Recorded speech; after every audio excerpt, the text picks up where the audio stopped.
Tape Deck Media.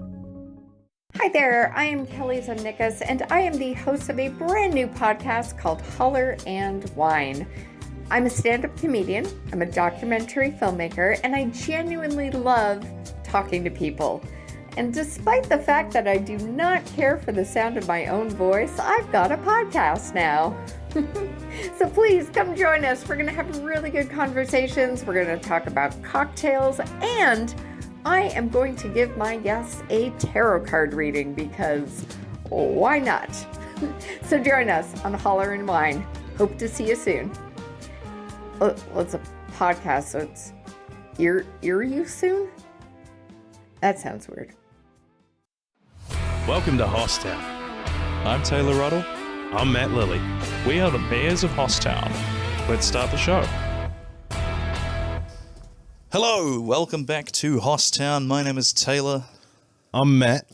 And we are the Mayors of Hosstown, also known as Big Plato and Big Socrates. If you're a listener of the podcast up until now, welcome back. With some real full officers, if you know what I'm saying. Yeah. Fantastic. Yeah. Phil Hossifers, I think I wrote in the Hossifers, yeah. In the thing. So what are we? We're episode 4 or 5? I think we're on episode 5. 5. Leave us a comment. I had this idea of just like to add legitimacy to the podcast. If we just start at like episode 77, yeah, and then it's just like, oh no, well, we had a previous provider, IP, it got tied up, so we had to start again from 77. That's actually not a bad. Okay. Yeah. Welcome back to episode 77, guys, of Hosstown. We'll get that in the edit. It's okay. I don't need to worry about it. Episode 77. Yeah, welcome, guys. Yeah. So we've got a list of topics for you today. Some fantastic stuff. We're going to talk a little bit about what's in the news at the moment. So the first thing I saw this morning was monkeypox, or mpox, as they are referring to it as now, is apparently looking like it could be a problem. Yeah. We were talking about the possibility of having to go into another lockdown. Do you think they would? Because monkeypox is like you have to touch to spread it, don't you? It's like like chicken pox or something, right? Yeah, I'm not sure. I haven't done the research on the pathology of monkeypox, but the political side of it, I think, like if we focus here on New Zealand, like because we have quite a different government than we did back then. A new regime. We'd have, a Third Reich, if you will. Because we had like one of the most liberal, like known as like one of the most liberal governments worldwide, and now we've kind of gone hard in the other direction. Yeah. So I think whatever we do, it'll be late. They'll try and hang on for dear life to business and everything like that, but then at some point they'll have when they do it, they'll do it, and they'll do it hard. I wonder if it would be like what happened in America, because they never really. Yeah. I think it was one of those things where they told people to stay indoors, but they didn't really enforce it, did they? It was kind of like a. Oh, it was state to state, I think. Gotcha. Like in Florida, they did not give a single F about it. Nothing changed. But yeah, and like California, I think it was, they were arresting people for surfing. So wow, yeah, okay, it was a real duality of man. Well, you said before that they'd be chucking people in boot camps. Yeah, like you step your foot out, you accidentally high five your best friend and you get 25 to life in the boot camp. So yeah, I don't know how to feel about it. I thought we were saying just before the podcast that it's a bit like how they say the first child, you usually make a lot of mistakes and you feel like you're not doing it right, and then the second child comes along and it goes a lot smoother. So if we had to do another lockdown, I suspect we'd all be kind of ready for it in a sense. Yeah. We'll start loading up our tents and head to the Parliament lawn immediately. Yes, exactly. We'll stage another insurgency. That'll be my grift. I'll just, because there was a grift there to be anti-early and How take do you mean shit. the grift? The grift, because like they're I don't know if you're aware much of the political figure RFK Jr. No, I've never heard of this. Robert F. Kennedy Jr. Oh, okay, yeah. Yeah, Robert F. Kennedy Jr. He was one of these people that came in hard on the grift and the anti V word thing. I don't want to say it because of the algorithm. Yeah. Because we're still quite early. But and then he parlayed that into a presidential run where he was like the only kind of third candidate. Obviously, was never going to get close to winning. And then just this last week, kind of made headlines. That made headlines for endorsing Trump, even though he's a Kennedy, was trying to run as a Democrat initially and then went independent, and now the whole Kennedy family's pissed off at him because, the Kennedys were the Democrat stalwarts, and now he's endorsed Trump.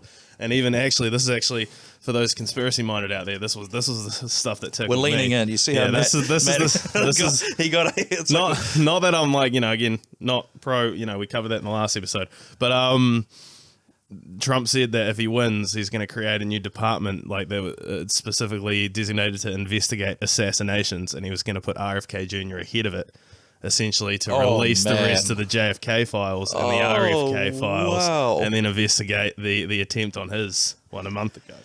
So that's basically the grift I'll be going for. I'll be going anti-Mpox, trying to get some government departments to release the UFO files. Essentially try to build up a little bit of heat for yourself. Yeah. So if you see me, like, don't take it personally. I've got a plan. Like, don't if you know me, like, don't ostracize me from society and hate me. But I've got a plan. Leave him be. He's working on some stuff. The man's got a grift. He's got some irons in the fire.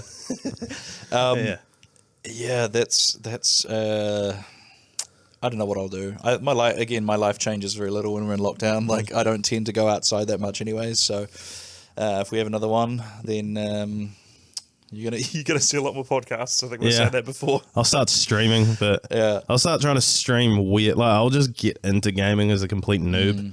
I'll start playing League of Legends and just dying every 5 seconds. And then, I don't know. I'm not a big gamer, so that'll be interesting. That could be Hosstown gaming. It could be a stream thing. Yeah. Let's go on to the second item that we have in here. It's funny how it goes straight from Mpox to Big Gary's, which was a beloved fish and chip shop that's closing after 40 years of service, I think. And neither of us were personally patrons of it, but it's always sad in Hosstown. It's like we got to have 12 days of mourning whenever a fish and chip shop goes out of business. Yeah, parade through the streets. 21 gun salute into the air. It's like it's a whole. They get full honors, that kind of military service funeral. But I thought we could talk about our experiences with the bond that you develop with your local chippy and yourself. Like, have you typically been going to the same one for a long time?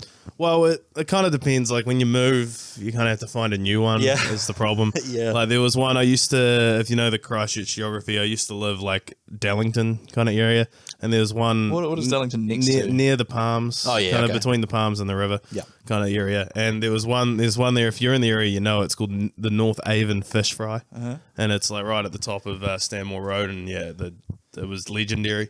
And me and the flatmates went there every week. Now recently I've kind of branched out to Heroes Burgers. That sounds cool. You've been to Heroes Burgers. It's not far from where I live. It's honestly, it's on Uber Eats too. It's definitely got the best chips and the best burgers and the best meat on chips, I think, in the city. So that's kind of, if that place shut down, I would be devastated. You'd have to take the afternoon off work. It's like a bereavement thing, like your work will give you, like, depending on. Okay, we are back. I don't know what the hell happened there. This thing decided to switch itself off. Maybe the battery ran out. Hosstown episode 77. We're back. I don't know how to tell what happened there. Yeah. I think maybe does it give a little battery indicator? Maybe it was maybe the batteries I got were not as juicy as I thought. Anyway, well, they were Energizer, weren't they? Yeah, the Rabbit. That should be. You would think so. That's high quality. That's top of the market. Yeah. Sponsor us. Yeah. Send us a big not anymore, because if you don't, I'll give you a review. An honest one. Yeah. Anyway, so we were talking about fish and chips. I'll just tell my quick story about the one. So I won't name it because I don't want to potentially hurt their image, because they incredible product, fantastic fish and chips, but the I don't know what you call it, the matriarch, the mama-san of the chip shop was terrifying. Like, I think she meant well, but she didn't really speak English that well at all, and just had this anger in her, like, constantly. Even on a quiet day, you'd go in and it just felt like you were bothering her. And, like, it was a real dilemma for me, because there was two that were right in the same block of shops. And if you're in Christchurch and kind of the west side, you probably already know the two I'm talking about. And, like, one of them had a less better product, but the staff were really friendly. And then the other one was, like, really good product, but the staff just really didn't seem like they wanted you like in there.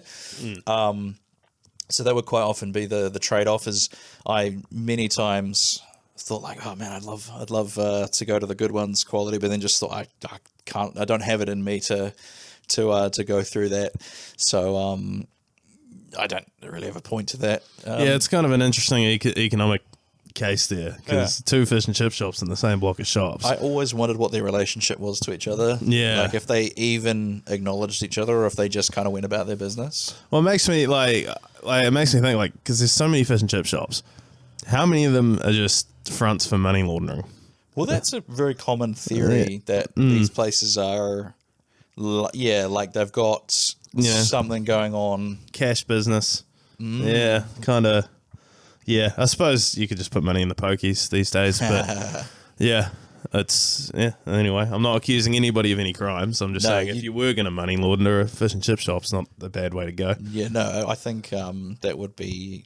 Even if they found out you were money laundering, they'd probably just be like, you're not hurting anyone. Like, just you go on. No, you're not hurting anybody. Give us a red card and a half scoop on way out. What's your stance on people that, how, like, let's say a scoop of chips is $2? What's your stance on the whole, like, give me $1 worth of chips mentality that you'd see some people? Did you ever do that yourself, or did you feel like that was flaunting the system? I think that's flaunting the system, really. I never did it myself. Yeah, I do, because...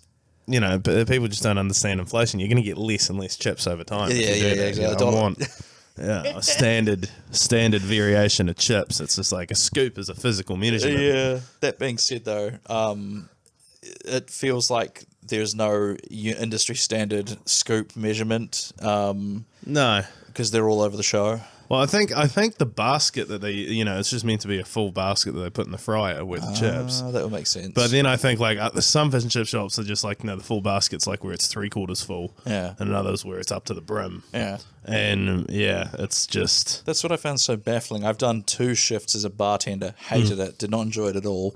But there was a whole thing we were doing with Kensington Funhouse where the management were like, maybe it'll be good for the comics to, like, they can get a bit of experience behind the bar and get a real job. They'll be like invested in the place, and like I think that's a great idea, but I'm not built for hospitality, and that's one thing I found baffling is like the wine glasses. When someone orders like a wine, you don't fill it to the top of the wine glass. There's like a certain amount of the wine glass that you fill. Yeah, it's like a line, is there? With some of them to have a line, but then the ones that didn't, I was just sort of guessing, and then you'd get people who were like, it tides out a bit. Like, what? They don't have it on the line on the glass. What do you want from me? Yeah.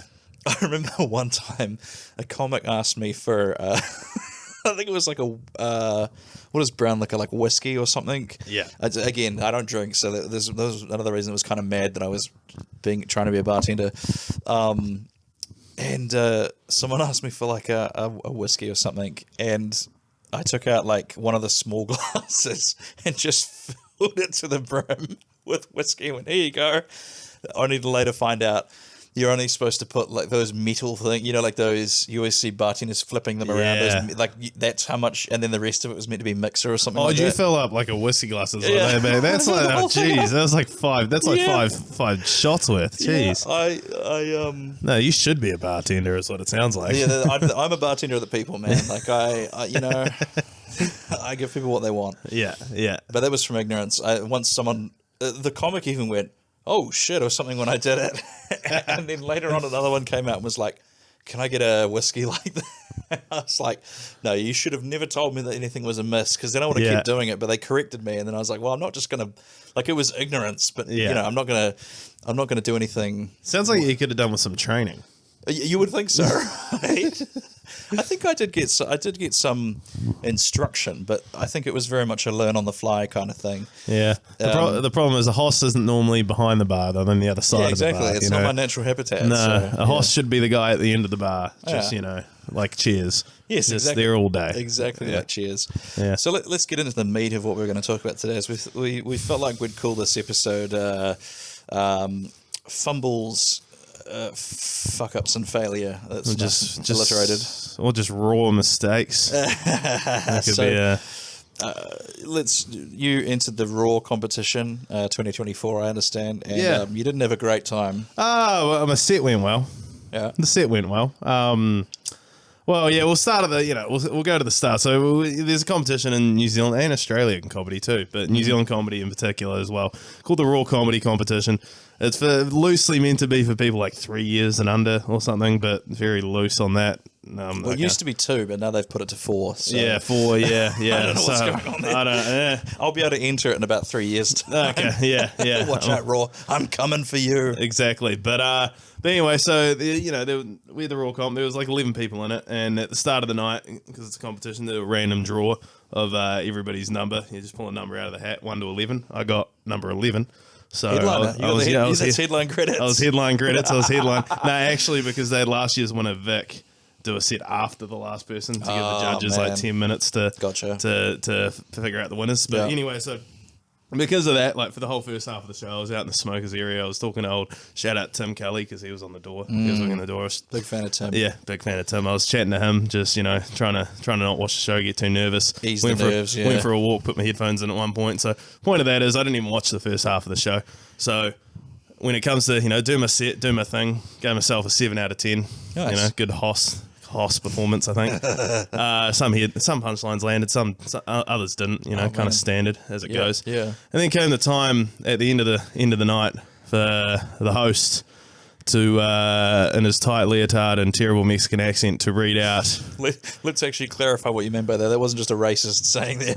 It was the character is El Jaguar. Yeah, El Jaguar. We won't dead name him, but it's a character. It's like a character stand-up thing. And quite well known in the Christchurch comedy scene. If you've been around, you've probably seen him. I think in New Zealand, if you've been to Auckland and stuff, El Jaguar hosts quite a bit there. But yeah, so anyway, I just didn't want us to get cancelled for awful Mexican accent. It was just a guy talking. Anyway, I'm not throwing shade at anybody in particular. A thick accent. It's a thick accent. But anyway, so he goes through. He reads out the third place winner. And that was given to Ben Vias. Shout out Ben Vias. Oh, big fan of Ben. He's going to be on the... Ben. Yeah. Big fan of Ben. And then good lad. Second place was read out. He went up, got his voucher. And second place was read out with Sophie Ricketts. Shout out Sophie Ricketts. Very new to comedy, but did a great job on the night. And then it came time to read out the winner. And like I said, I wasn't on any expecting to win type of thing, or I didn't even watch the first half of the show. It wasn't like a blowout performance. I wasn't expecting to win or anything. That's what I'm saying. And then, as El Jaguar read out the winner of the competition, he said the name, and he read it out as Claire Mackey. And for whatever reason, the way he said Mackey, I thought he said Matt Lilly. Oh, you heard Lilly, yeah. I heard Matt Lilly. Mackey Lilly. And I went from, I'm not winning this thing, I don't care, to, oh my God, I did it. And bounded up, ran past all the other comics. Pushed Claire out of the way. Pushed Claire out of the way. And got up to the front and stuck my hand out to shake El Jaguar's hand. And it took him 3 times of saying, Claire Mackey. Claire Mackey. For me, I literally was like, I shook his hand and he wouldn't stick it out, and I was like, oh, do I grab the trophy first or no? And he do I claim my check now, or do I just do I email you later? So do you reimburse me for the flights to Auckland, or I'll invoice you. Yeah, I'll invoice you. But and then the moment hit me, and I was like, oh my God, I am an absolute fool. And then turned around as Claire was right behind me as she was finally walking up there. Ran back and just collapsed into the arms of one Harry Smith. Good lad. I don't know if you met Harry Laxton Smith. Harry Laxton Smith. Yeah, Harry Laxton Smith. I mean, look, as a pair of arms to collapse into go, we could do no better than Harry Smith. Yeah. So and I just completely kept going. I'm an effing idiot. Man. And then. But shout out to Claire though. Claire, she's very new in the comedy scene. She did a great job. She went out, her set was right before mine, so I can't say I was fully paying attention. But the crowd obviously were loving it, and the judges did too. So best of luck to genuine deserving winner. This is not what the point of this is, but so best of luck to Claire up in Auckland at the national final. But hard, Claire. There was only one comic people were talking about at the end of the night, and you're like when when Taylor Swift won the award, and Kanye went up. Kanye had my Kanye moment. I got up there, did my Ray Gun breakdancing. Yes, well that's the thing. That's why I'm glad you wanted to talk about it, because I would say this is going to be right now. I'm sure it fucking hurts to think about this, but didn't the message when you sent that to me, my response to that was like, oh man, that sucks, but also invoice me $70, King, because I was paying you for some gigs that you ran while Henry was sick or something. And then I think I said something like, you probably still made more money than most of the comics in that competition. Wait, how much were the flights?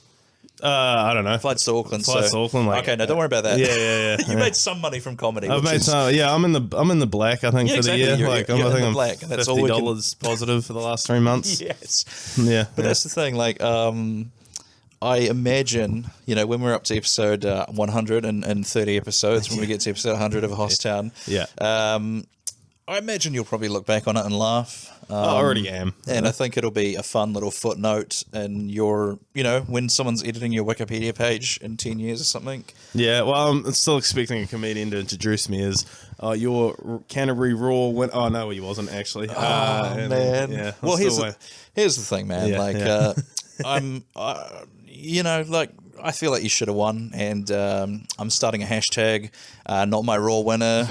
I'm going to be going to the Capitol and staging an insurrection. What's the correct word there? October 6th. We're gonna head up there. Insurrection of the classic. I'm not leaving until my demands are met. I don't know what my demands are yet, but think about all the storyline. This is from a professional wrestling standpoint here. Think of all the storylines we can do now, because the classic storyline is like wrestler has the championship, they get injured, they go off TV for a little bit, they crown a vacant, the title's vacated, they crown a new champion, and then the champion comes back and says, I never lost my damn title, so then they face each other. So, you and Claire Mackey might have one of those comedic rivalries that's, we could be looking at the next John Jones and Daniel Cormier here. It's You got to have the rubber match. Can you enter Raw next year?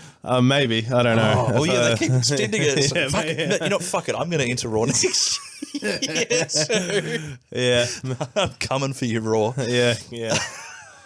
To be honest, though, if you think about it in terms of like notoriety, I'm absolutely unknown enough where I could enter Raw. Like, do you know what I mean? Well, just change your name and get a haircut and show up, and it'll be no one's gonna know. I could literally like I'm still waiting for the day that Matt Lilly disappears from the Christchurch comedy scene and I come back as somebody who, Lat Millie. Lat Millie turns up, clean cut, shaven. What do you think I'm growing my hair out? I'll look different in a year or so. Yeah, but the thing is, because you're growing it out, it's going to be gradual. Like, you're going to have to take like 6 months off. That's true. And Yeah, come I have to fake my death for a little bit or something. Yeah, I could show up tomorrow and you might not even recognize me. You could just buzz it all and you'd be sorted. Yeah. So that was the first. So as to not like have it as just you telling your painful story on the podcast, I felt like we could just talk about failures in general. Like my just back from Twizel.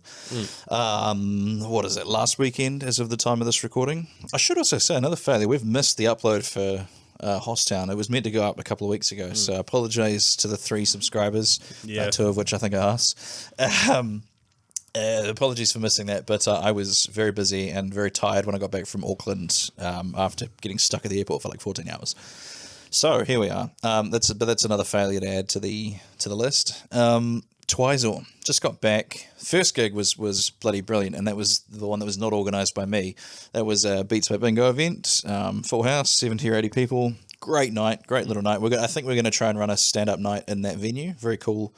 It's got like an actual stage, which is cool. I believe they use that area for like a kids' play area during the day, because there's like little tricycles and those like, I don't know what it is, it's like floor mats that are like rubber and you can put them together like a jigsaw. Yeah. It's like that kind of stuff. Yeah. I tripped over many times on the stuff on the back of there, trying to set the projector up. Yeah. So we're going to try to do something there. And then the second night, however, and you can add this to the long list of gigs that I've really failed to sell any tickets to, but I rented out the Twizel Theatre, seats about it was either like it's like somewhere around 200 people, I think it seats. I can't remember the exact number. Surprisingly reasonable to rent, not too expensive. And a surprising amount of trust is put in you when you hire it, because they basically just give you a key and they're like, all right, here are the light switches. Here's the heating button. Put the key through the mail slot when you leave, and good luck with the gig. Yeah. So I was sort of left to my own devices in this massive theatre, and I was doing a ghost story show, which I think if you've been listening to the podcast, you would have heard me plugging it. And I sold 11 tickets out of 200 that night, which was brutal. Yeah. The 11 people that did come out were like great, and they all said they enjoyed it. So I'm taking that. I'm hitting 100% there. It's just my sample size is not massive.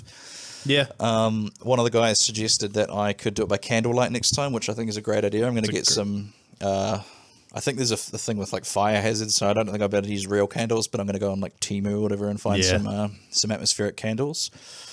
But yeah, that is kind of brutal when you're looking up at like all these seats and then the front 2 rows are full.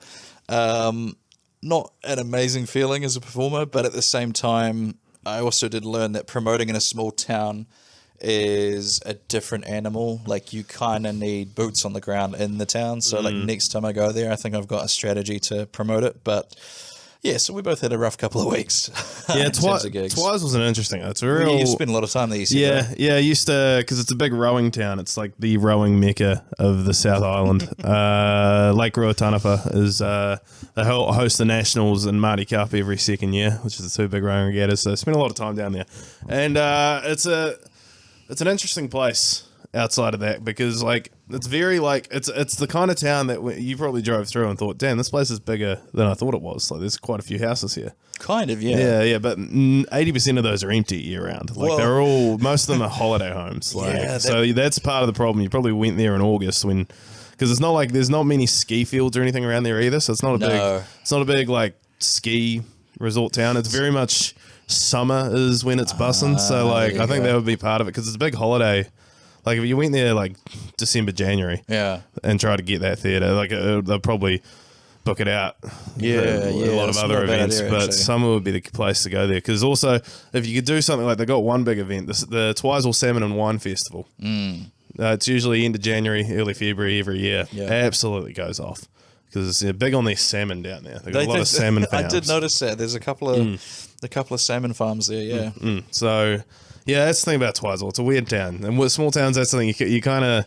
It's got to be a seasonal thing too, I imagine, because like certain places just... You know, like if there's one place to go to and try and put events on in the winter, it would be somewhere like Queenstown, Wanaka, those kind of areas, because they're bustling. I've heard Methven like triples during the winter or something.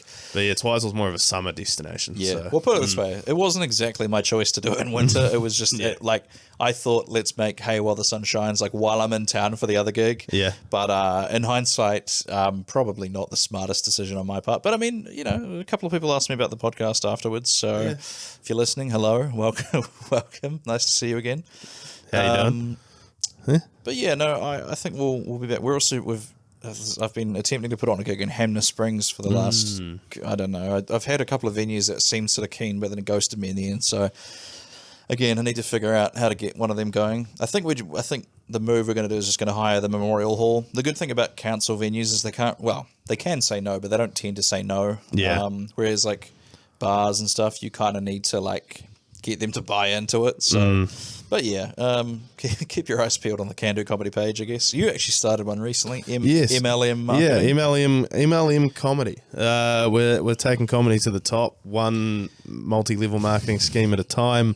Because as we talked about in the other programs, last show, I started running a couple of gigs, one at Galaxy Bar, and just trying to formalize it for the tax man, really. Yeah.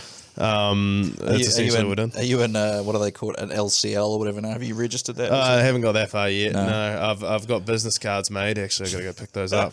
That's really the official. Here's the thing, because on the you've got the Facebook page, you've got business cards. That's all you need to.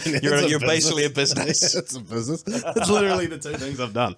That's all you need to do, man. And I've got the first event up and running. Fun Day Laughs at Galaxy Bar Monday the 2nd of September. Matt Threadwell is hosting, so get down to that. But here's the thing with the business card. So like I put name. I put Matt Lilly, who is director, founder / comedian of MLM Comedy, nice. And then I put the email address as matt@mlmcomedy.com. Did you get the URL? Well, here's the thing. I looked at it before. I put that on the card before I'd actually bought it, and I was like, shit, it's only going to be $20 for the year. I'm jumping on that. And then I put the email down thinking, oh yeah, they say they can, give me an Outlook email with it for a little bit extra.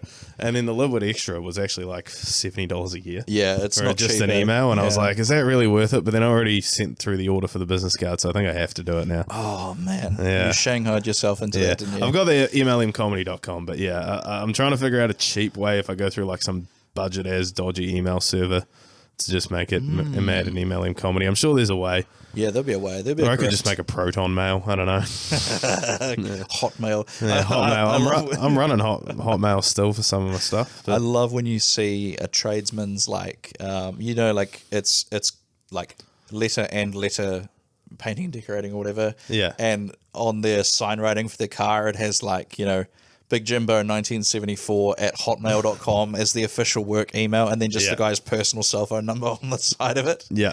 I love that. Yeah. So, well, because I'm going up to Auckland in a week or two, I'm going to take the business cards up there and just pepper them around the city. Good. I ordered 250, so I want to get rid of at least 200 of them in the next 2 weeks. I'm going to go to like open mics and just be like, here's my card. Nice. Yeah. That's a step up. Yeah.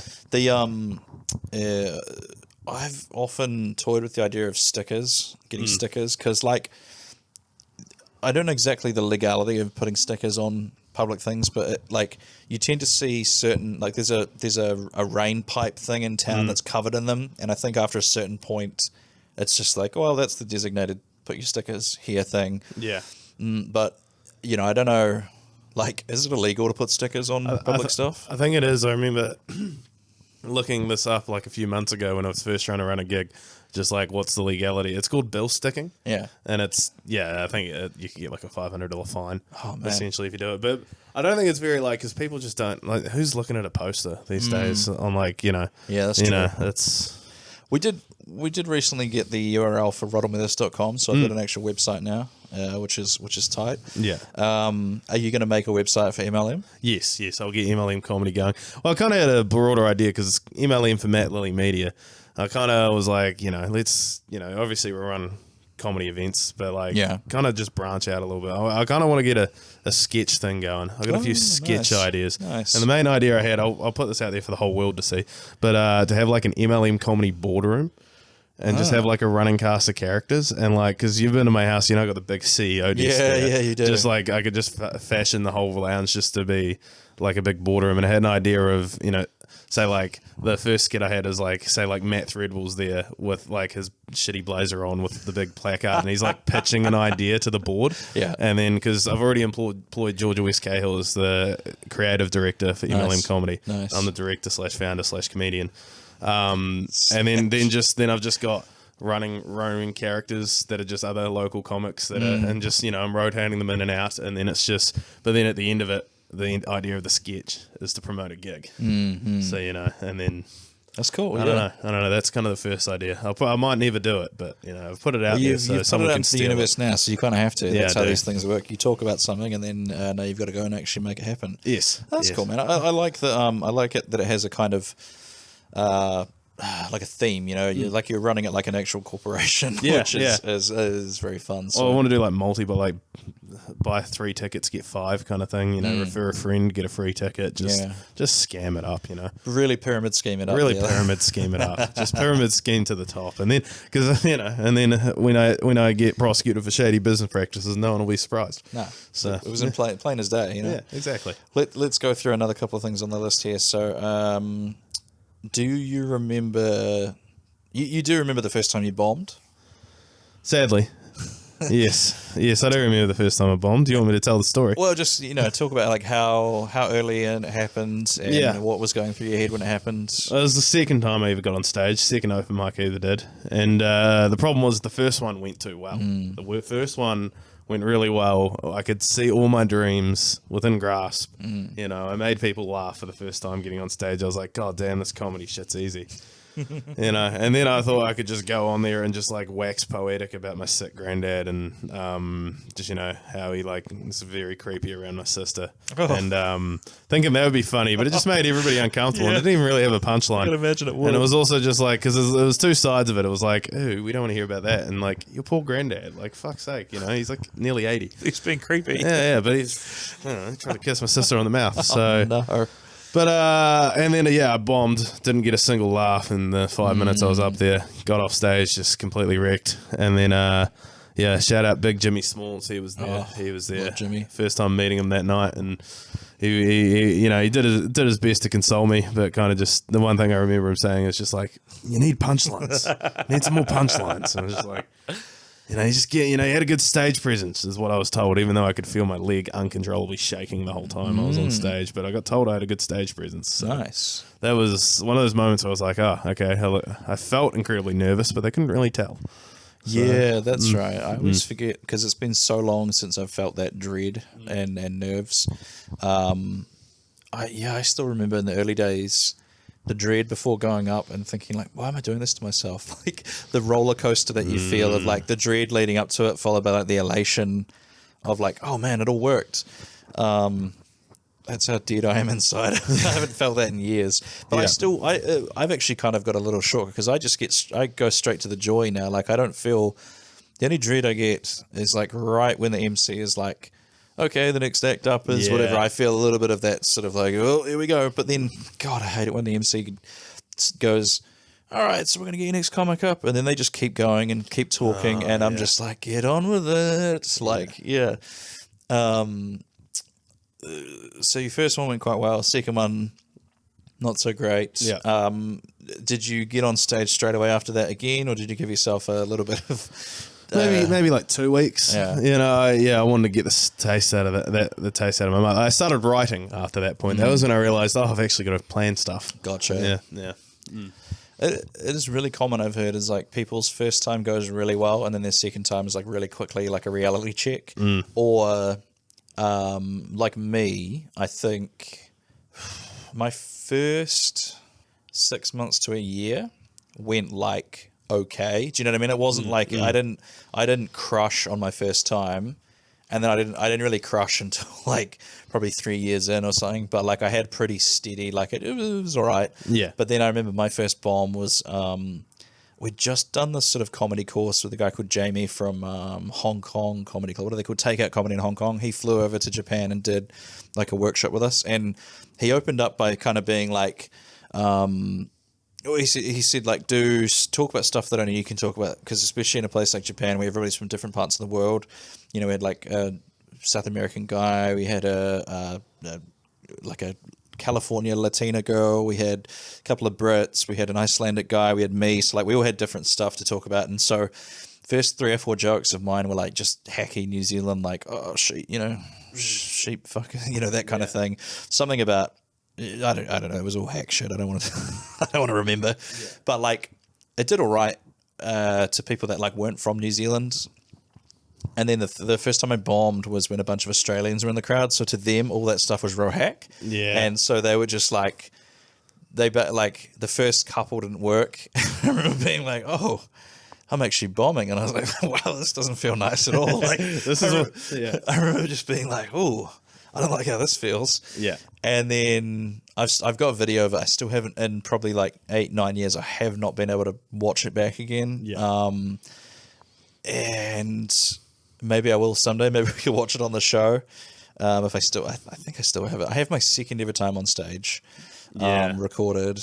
And yeah, that first bomb was rough. And I remember like because I'm better at dealing with it when it like doesn't go well now, but like when you've had a rough one, do you tend to just want to be like alone, or how do you respond to a show not going well? Yeah, I want to be alone. I want to get out of there as quickly as possible. I want to get home and get to my cave. Yeah. I'll tell you another story, because this is probably the most recent like bad bombing I've had, and I remember it. It was because it was when Tom Lucas, shout out Tom Lucas, was down here. Yeah, Last Laugh Comedy Club in Hamilton. Go check it out. Tom Lucas, good lad, was down here for was here for a few months. He was running his hour at Good Times, and he got me to open for him. Yeah, and Tom Lucas is always the hustler, big hustler. He probably initially didn't sell great with tickets, but he was out all afternoon, like, but he just giving out flyers, getting people. I've heard he does it even with his club now. He'll be out on the street barking. Yeah. So a lot of people there, like. Not necessarily comedy fans though. So I got up, did my 10 minutes, just bombed completely for 10 minutes. Just, a lot of very young female crowd too. So it was just like a lot of insecure, and it's a different thing when you're aware you're bombing, like after you've got a bit of experience. Because like you start feeling like it's a physical thing. Yeah. I started noticing physical changes to my body. Yeah. Like you, like you could feel the sweat coming on. I could feel the sweat. I was getting like just cold sweat, just like shivering and sweat. It was not. Just a quick interjection there. Did you watch Joe Rogan's live one that he did? Oh, I got about 20 minutes for the viewers out there. I'm probably not going to watch it, but the reason I bring it up is because like he's basically bombing for some of it, and some of the things that he does, like he does a joke and then he kind of does this kind of like this sort of like a little bit of a chuckle to himself, and I was like, man. And then he started later on. He started getting like the sweat. That's under the sweats. Yeah, that's what reminded me of it was he gets like they're calling it titty sweat. It's like under his kind of whatever. But like just he did this little laugh, and I was like, every stand-up comedian has done that laugh when you went. It was kind of like a, oh shit, like what? What do you mean that didn't work? Like what? And then apparently he also brings out old material, like from previous specials, which is like obviously he has like a club set that's like his good stuff or whatever. Yeah. And man, I've done that so many times. Is when you realize you're eating it, and then you're like, all right, time to bring out the good stuff, and then God, that would have been horrible because then he would have been like, wait, this is a Netflix special. It's live this on is Netflix, live. yeah, exactly. And you know, there's no getting out of it. Like this is there forever. And I felt not to like, you know, I'm not. I was a joke. I was a Joe Rogan fan way back in the day, way back before, and pre ivermectin. Pre ivermectin, yes, and like he was actually all right comedic wise back in the day. I think his first hour was genuinely really funny. Yeah, because he had a lane, like he was the weed comedian. Yeah, like before when that was still illegal, he was the weed comedian, the weed and MMA comedian, which like I can relate to. I like fighting and I like weed, but yeah, this last one, like he literally, I turned it off 20 minutes in. Yeah, he got to that his bit about men having babies, and I was like, God, this is so hacky. Just like just the epitome of like, you know, straight white man trans joke, and it was like the worst one I've ever heard. Yeah, for sure. Yeah. Anyway, that was why I switched off. Apparently Nick Mullins' Year of the Dragon is really, really... I actually have watched the whole thing now, but he opened with trans material, and I just kind of like, can we have one that doesn't start with this? So I switched it off, but then people were like, no, watch it. It is really good. So I kind of skipped through all that, and then the rest of it I think was really funny. Yeah, it was a real special of two halves, that one. The second half was pretty strong, because again, I was really excited for that one too, because I was like, you know, Nick Mullins, like he's a solid, like pretty unique character. And he's got some jokes that are just... Yeah. Well, he wasn't being hateful or anything like that. I just have such fatigue of like hearing jokes about it, and I'm kind of like, can we talk about some other stuff? There's like so much other stuff in life that you can do jokes about. Well, because he went from that to like, you know, borderline hacky material, just on or hacky bloody topic anyway, and then he started telling a bit which I thought was really interesting. It was basically telling the story of when his girlfriend got an abortion. Mm-hmm. And it was like, basically the story of that. Your eyes went really wide when you said that. You just felt the YouTube money slipping away. Exactly. But like, it was a comedy, but from the male's perspective of that. Mm-hmm. Which I mean, you've heard like female comedians tell this story. Right. But yeah, you never hear it was kind of like, that's a perspective I've never heard before. Yeah. It was like, you know, one of those bits. I was like, that was pretty good. Yeah, no, I think he had some cool stuff. He had some cool things about the Ninja Turtles in there, which were fun. Yeah. Like that was a good bit. I completely derailed what you were talking about. So you could feel the changes in your body. Yes. Yes, and then I'll tell you, this was funny because then I was sitting backstage and Tom Lucas goes out and does his hour, and you may have recounted the night differently, but from my perspective, he was struggling a bit too for his first 10 to 15 minutes, and then he has a joke. It's kind of a crowd work joke where he just like talks about the funny sounding farts. And he literally starts making fart noises into the mic. Not to butcher you, but then like that started killing. That was the first thing all night that started killing. Like, I think it really turned the crowd around. But once that started happening, I had a moment of just like, God, I fucking hate this crowd. Oh man, I'm I got on my comedy high horse and got the fuck out of there. Basically, that's the thing about not to get two white guys talking about how only we understand comedy and no one else does. But like, that's one thing that like.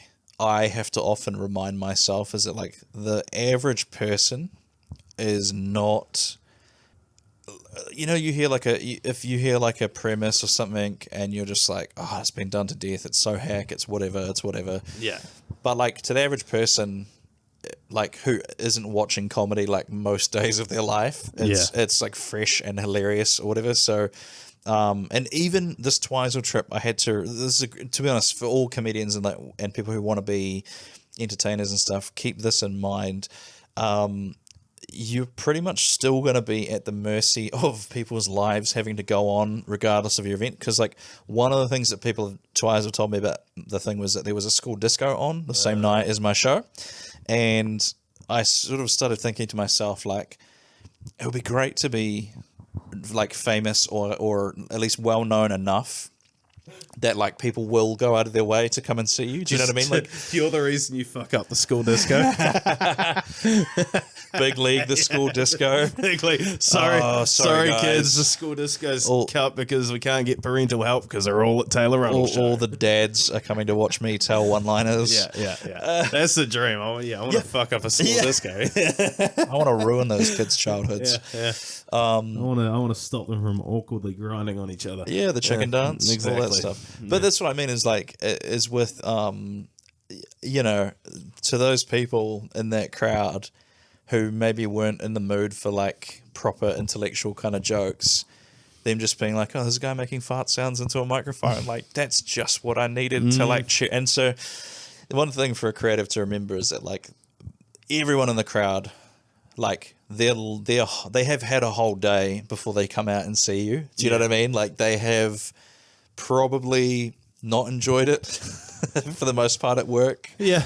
And yeah, just, I don't know, just keep that in. It's like when I get shitty when I'm trying to do my jokes, my little wordplay jokes, and you know, you'll see like a couple sort of like whispering to each other and getting kind of frisky, and I want to be like, guys, you're not listening. But it's like, to them, I'm really just there. Do you know what I mean? Like, I'm not like the thing they came out to see. They just wanted like a night out. And so, sound like they should get a room, to be honest. But yeah. Wow. You know, I would, you know. We had that at the Austin. Generally, that would be a lot. We had that at the Austin Club like 2 or 3 weeks ago. I don't know if you were on the lineup, but yeah, there was, because I was hosting and there was a couple in the back corner that were just full on making out.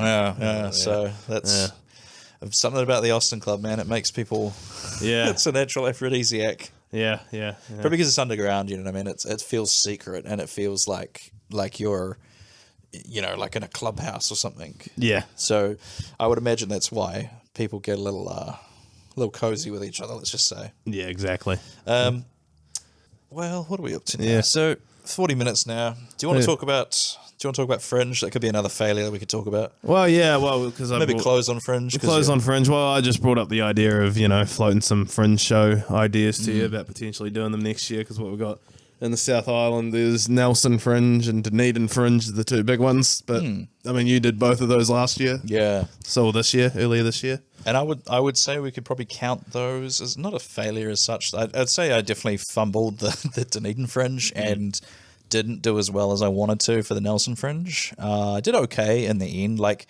Nelson Fringe is an interesting one because you can check your ticket sales in advance. And for the last 2 years that I've done it, I've had like, I don't know, 5 pre-sales or something across 2 nights. Yeah. Literally the morning that I have to, like, I'm checking my phone, getting ready for the 5-hour drive up to Nelson, and like I've got, you know, 6 pre-sales, and I'm just like, oh man, I hope this picks up. And you know, it normally does, and you normally end up there with a good kind of crowd size in the end. But I have yet to have one of those ones where like the place has been properly full. So maybe next year. We'll see how that goes. And then Dunedin. I'll tell any comics out there that are thinking about doing Dunedin Fringe, don't do what I did and don't try to go for 4 nights straight away. Go for 2 at most. And a little tip that I learnt from Gerard Doherty, good lad. Posters are the big way to get the word out over there. I tried like Facebook advertising and a bit of just online stuff, but that didn't help that much. Either that or my show wasn't that appealing, but posters is the big one there. So hang up as many as you can. There are a few kind of services around, people that do it. You can ask them to paste, as they call it in the industry. Yeah. And 2 nights, posters. I can't really think of what else I fumbled. I think I messed up a little bit in that the place I was doing my show in Inch Bar is also like a really popular bar. So on Friday, which was my biggest crowd, it was also when the bar was really busy, so it was really fucking loud, and you almost couldn't hear me over the sound of the bar noise. So I don't know. I love Inch Bar, but Maybe don't do inch bar. If you're going to do inch bar, which I recommend because it's an incredible little thing. Well, that's where they do most of their comedy shows down there. Yeah, they do. Yeah. But the Fringe ones are kind of like you'll do, I think, Moons is a good venue. That was what Gerard used. Yeah. Shout out to Moons. I honestly don't know. There is some Tefare o Rukia, I think was one of them, which was like a little public black box theatre, I think. That seemed like it went pretty hard. Dish, I think, goes pretty well too. Yeah, well, there's another theatre. It starts with A. I think Little New Anethium Theatre. Yeah, because I think that's where Tama did his. Yeah. Because he obviously. Oh, was that the Anethium? I think I don't know. It was one of the theatres there because he obviously killed it. Yeah, no, the Tama. local lad. But yeah, Good lad, Tama. yeah, great lad, Tama. Not a hoss, but No, quite the antithesis of a hoss, but very funny regardless. Yeah, I don't think he's watching, but if he is, shout out to Tama. yeah, he better be. No. But yeah, those would be my don't repeat those mistakes. Yeah. I did have actually podcast listeners that came out to the shows, which is cool. So Exciting. I assume they're still listening. Hello, folks. I'm looking forward to seeing you again next year. 2025. Do you know what have you got any ideas for you're going to do a split bill show? Have you got Yeah, I any- mean Georgia West Cahill, we were talking about doing a split bill, and I know trying to tie it in. I had an idea of maybe just making it like family centered, but just like our family's us and the cats. That's cool. And I it's like that. You know, Yeah. it's like a millennial family. You know? Yeah. You know, to a couple of cats in there, but maybe bring them down for the trip. They'll hate it, but Well, that was a joke I tried to get working ages ago. Is it's like you can tell the demographic of a event by what they try to sell you as a family pass is. So the joke was, movies is pretty typical. 2 parents, 2 kids. Something about going to the opera up in Ponsonby in Auckland. A family pass was 2 adults and an emotional support chihuahua.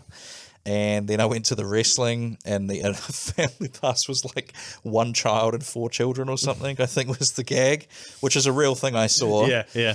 I'm not making that up. Like, that was a real thing. Yeah. So, yeah, you could do your family pass to... It would be like, the millennial family pass to see the new Harry Potter play would be 2 adults and 2 cats. That's good because we've both kind of got Harry Potter material running to at the moment, so that could work in. That can work in well. Are you both in the same house? What? No, I don't know what house Georgia is in, but I was a Hufflepuff. Really? Yeah, I'm a real Hufflepuff. No, I was a Ravenclaw. I was one of those two. The two you don't want. Yeah. So, I love how those houses in that are like blatantly the good guys, yeah. blatantly the bad guys. I think I would have been Ravenclaw because Ravenclaw is like the Sigma house.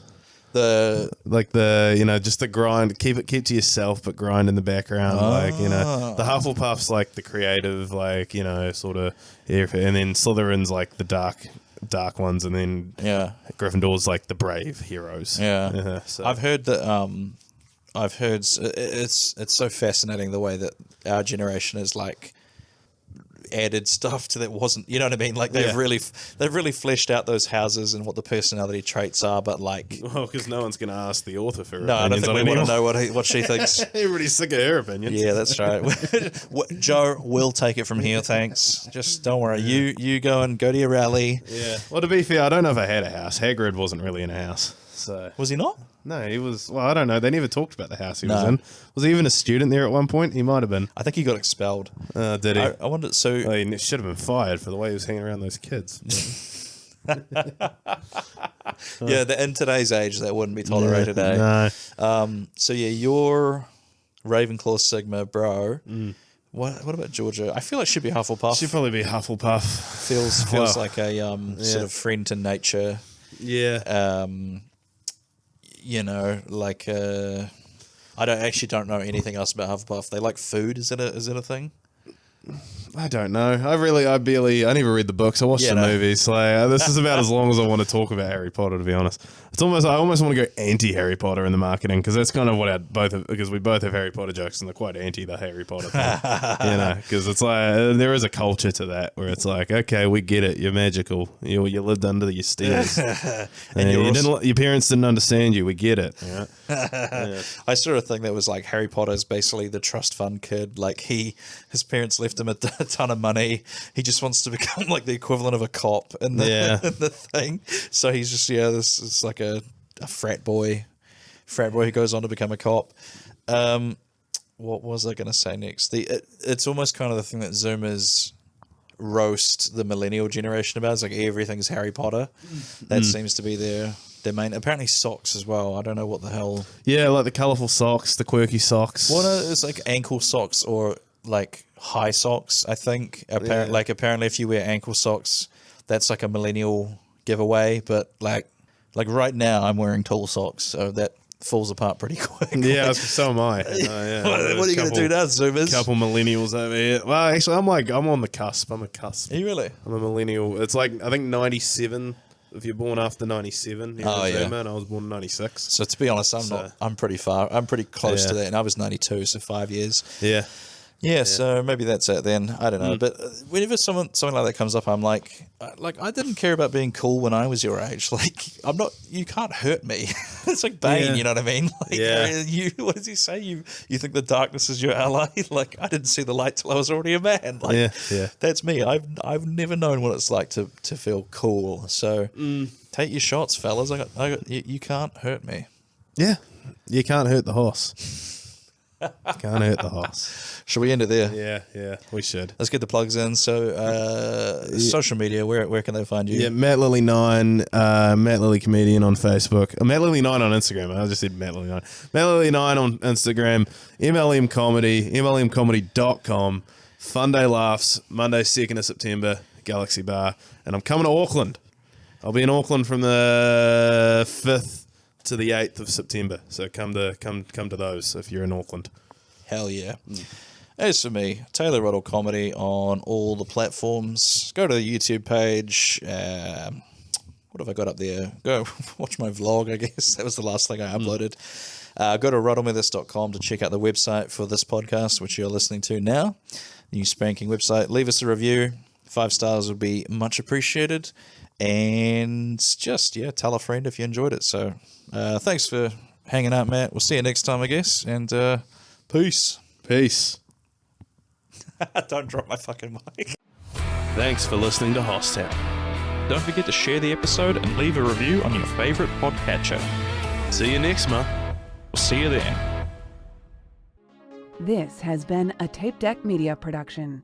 Thank you for listening. Hey Ruddlers, I joined a group of podcasters that we are calling the Trailer Alliance, a group of podcasters that share each other's trailers at the end of the episodes and generally support each other. So at the end of each episode for the next few weeks, I'm going to be playing a trailer of one of the members of the Trailer Alliance. And here's one of them now.